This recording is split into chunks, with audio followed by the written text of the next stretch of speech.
everyone, this is Rita Singh. Welcome to my class.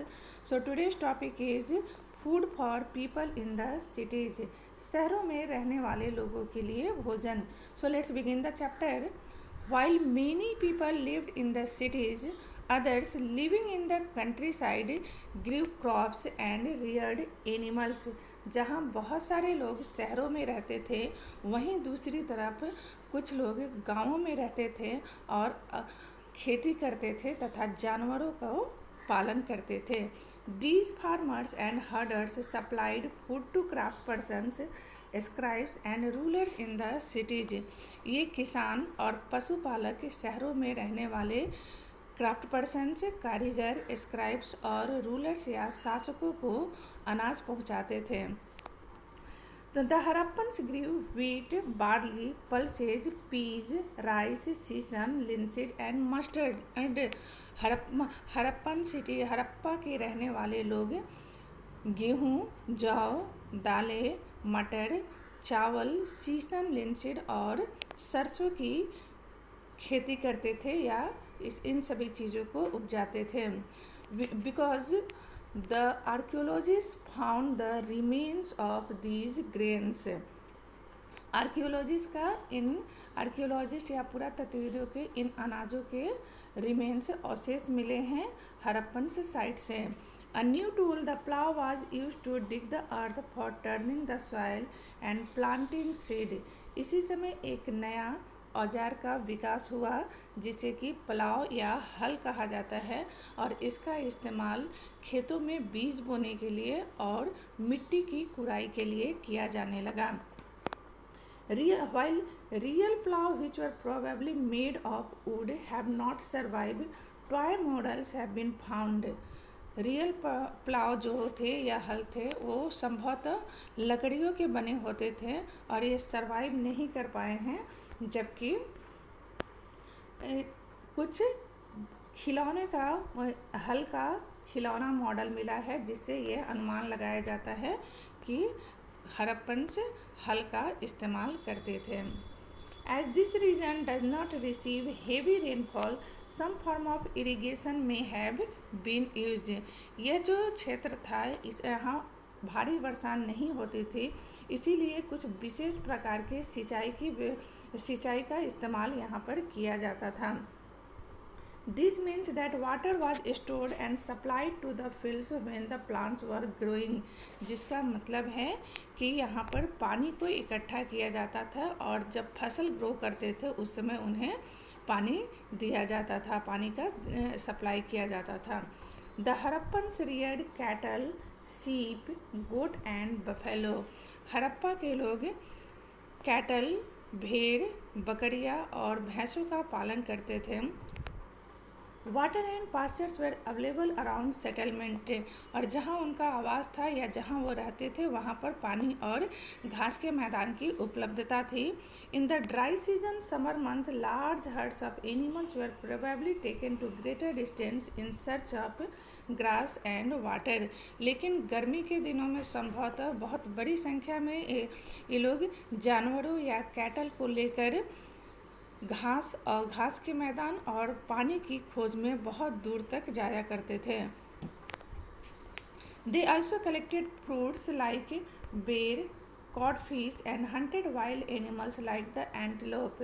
इसके साथ ही साथ ये लोग बेर को कलेक्ट करते थे, मछलियाँ पकड़ते थे और जानवरों का भी शिकार करते थे जैसे कि एंटीलोप. यह एक तरह का जानवर है. Antelope is a kind of animal that was hunted by the Harappans. Now the next topic is a closer look Harappan towns in Gujarat. यहाँ हम गुजरात में बसे हुए हरप्पन टाउन को या शहरों को देखेंगे.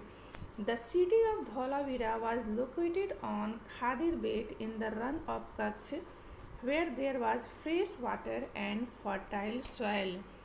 धौलावीरा का शहर गुजरात के रन ऑफ कच्छ के खादिर बेट में पड़ता था, जहाँ पर कि फ्रेश वाटर, साफ पानी या पीने का पानी तथा मिट्टी की और उपजाऊ मिट्टी की उपलब्धता थी. Unlike some of the other Harappan cities which are divided into two parts, Dholavira was divided into 3 parts. So before we saw that most of the Harappan cities was divided into 2 parts like citadel and the lower cities. पहले हमने देखा है कि ज़्यादातर हड़प्पा के शहर जो थे वो 2 भागों में डिवाइड थे, सिटाडेल और लोअर सिटीज़ के रूप में. But Dholavira was divided into 3 part. लेकिन गुजरात का धौलावीरा ये 3 भागों में डिवाइड था. And each part was surrounded with massive stone walls with entrances through gateways.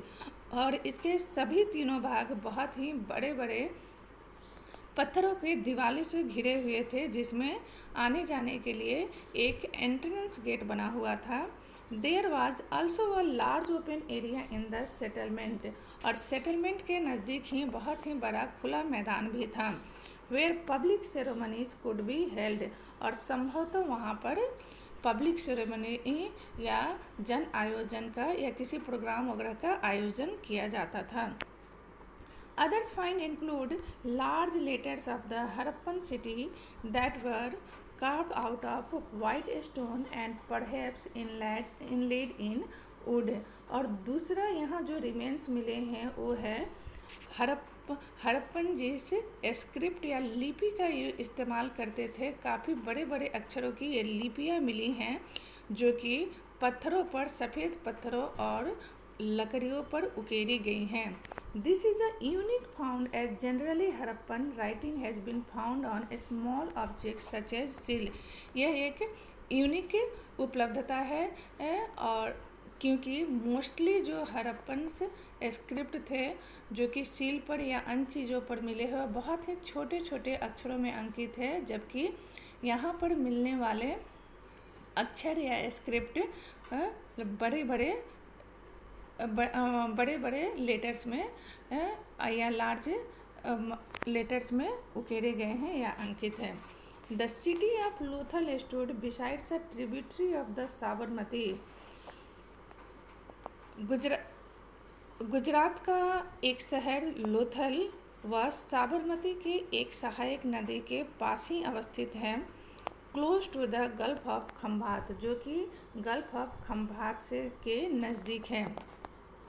It was situated near areas where raw materials such as semi-precious stones were easily available.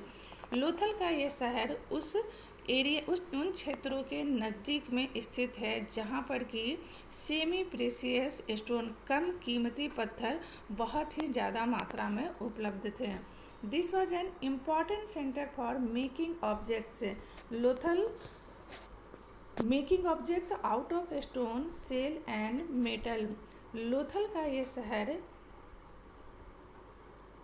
Cell, पत्थरों और धातु से बनाने वाले चीज़ों के लिए बहुत ही महत्वपूर्ण केंद्र था. There was also a store house in the city. और इस शहर में स्टोर हाउस भी अवस्थित था. Many seals and sealing were found in this store house. और यहाँ लोथल में मिलने वाले स्टोर हाउस में यह देखा गया है कि बहुत सारे सील्स और सीलिंग्स भी यहाँ से उपलब्ध हुए हैं, यहाँ से पाए गए हैं. So this topic is completed. I will explain the next topic in the next class, the mystery of the end and elsewhere. So do the comment in the comment section and like, share and subscribe my channel. Thanks for watching my video.